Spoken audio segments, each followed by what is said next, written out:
জয় রাম, জয় গুরু। নমস্কার। গল্প কথায় রাম ঠাকুর চ্যানেলে সব বন্ধুদের স্বাগতম। বন্ধুরা, আজ আমি ঠাকুর অপ্রকটের থেকেও কয়েকটি ঘটনা, লীলাটা চলে কী করে সে সম্পর্কে একটু বলছি।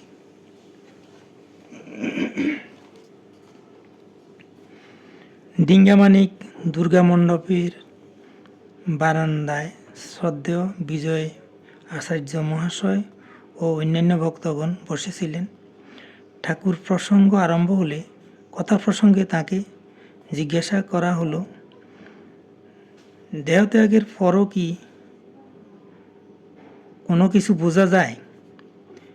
বিজয় আচার্য মহাশয় হাসতে হাসতে বললেন, ওরে বাপরে, কি কঠিন প্রশ্ন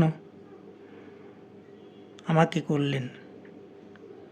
তারপর তিনি বললেন যে হ্যাঁ, এ প্রসঙ্গে শ্রীরাম ঠাকুর নিজে শ্রীমুখে বলে গেছেন যে তার ভাই শ্রী লক্ষ্মণ ঠাকুর দেহ রাখার পর বারাণসীর বিশ্বনাথের সঙ্গে মিশে গেছেন। তারপর এই প্রসঙ্গে শ্রী শ্রী ঠাকুরের কথা জিজ্ঞাসা করলে তিনি বলতে লাগলেন, শ্রীরাম ঠাকুর যখন সমুনিতে শ্রীদেহ রাখেন তখন কপিলধামের মহান্ত মহারাজ শ্রী শ্যাম ঠাকুর ফেনীতে ঠাকুরের উৎসবে ছিলেন। তিনি পুজো করছেন। এমন সময় তিনি বুঝতে পারলেন যে তার পেছনে শ্রীরাম ঠাকুর এসে দাঁড়িয়েছেন। এই বিদেহী অবস্থাতে শ্রী শ্রী ঠাকুরকে পেয়ে শ্রী শ্যাম ঠাকুর জিজ্ঞাসা করেছিলেন, এত লীলা করবেন, বলেন না কেন? শ্রী শ্রী ঠাকুর বললেন, তাহলে লীলাটা চলে কী করে? প্রকৃতপক্ষে কলিতে শ্রী শ্রী সত্যনারায়ণ সত্য, তিনি অক্ষয় ও জন্ম মৃত্যু রহিত। জীবের প্রয়োজনে তিনি লীলা করেন। তিনি ভক্তবৃন্দের হৃদয়ে সর্বদা রয়েছেন, ডাকা মাত্র তিনি সাড়া দেন। এরকম একটা ঘটনার কথা আমি আমার সামনে দেখা ঘটনার কথা আপনাদেরকে বলে শোনাচ্ছি। আমি তখন কপিলধামে পরিচিত জনের সাথে গাড়ি করে কপিলধামে গিয়েছিলাম ঠাকুর দর্শনে। ঠাকুর প্রণাম করে এসে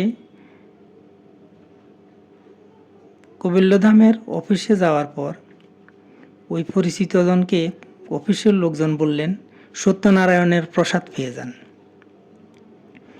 তিনি বললেন, আজকে সময় নেই, প্রসাদ পাবো না। তিনি সবাইকে নিয়ে চলে আসলেন। নিচে এসে দেখলেন দাঁড়ানো গাড়িতে চাকা পাংচার হয়ে গেছে।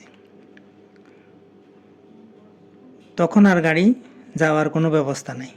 তখন তিনি আবার বললেন যে আসলে প্রসাদ না পেয়ে ভুল করেছি, এজন্য গাড়ির এই অবস্থা হয়েছে, চলেন আমরা সবাই গিয়ে আবার প্রসাদ পেয়ে আসি। তখন সবাই মিলে আবার প্রসাদ পেয়ে তারপর গাড়িকে ঠেলে ঠেলে মেকানিকের কাছে নিয়ে যাওয়া হলো। বন্ধুরা, এটা একটি সত্য ঘটনা, ঠাকুরের লীলার। বন্ধুরা, এখন আমি ঠাকুরের একটি শ্রী শ্রী বাণী পাঠ করে আপনাদেরকে শোনাচ্ছি। ঠাকুর বলেছেন, সংসারের চিন্তা না করিয়া উপস্থিত যাহা যখন কর্ম হয় তাহা যথাসাধ্য আয় অনুসারে কুলন করিতে ব্যবস্থা করিয়া যথা সময় যাহা পারা যায় স্থির চিত্তে গুরুর কার্য করিবে। যখন মন চঞ্চল থাকে তখন না করিয়া স্থির সময়ে ক্রিয়া করিতে হয়, ইহাই ইষ্টসাধ্য হয়। মন ইষ্টের উদ্দেশ্যে রাখাই পবিত্র। চিন্তা করিয়া কোনো ফল ভোগ করিবার লোক তো কাউকেও দেখা যায় না। ভগবত চিন্তা যাহা যখন পারা যায় তাহাই ভালো। বেদবাণী 1। বন্ধুরা, আজ এই পর্যন্তই। আগামী দিন আবার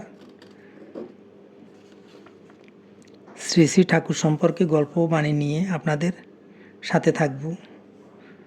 বন্ধুরা, চ্যানেলটি যদি আপনাদের ভালো লেগে থাকে তাহলে বেশি বেশি করে সাবস্ক্রাইব করে পাশে থাকবেন,